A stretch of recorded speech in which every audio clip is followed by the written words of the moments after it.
Hi friends, మీరు చూస్తుంది crazy electrical Telugu. చూడండి, సర్వీస్ వైర్ ఫెయిల్ అవ్వటం వల్ల సర్వీస్ వైర్ పైకి కరెంట్ వస్తుందన్నమాట. ప్లాస్టిక్ దాని మీదకి, మామూలుగా అయితే ప్లాస్టిక్ దాని మీదకి కరెంట్ రాదనమాట.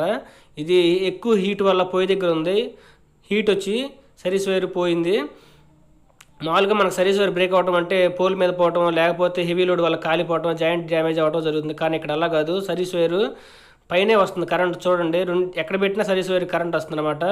చూడండి, మామూలుగా అయితే దీంట్లో మీటర్లోకి రెండు పోల్స్కి కరెంట్ వస్తుంది, దీనికి 4 పోల్స్కి కరెంట్ వస్తుంది అనమాట.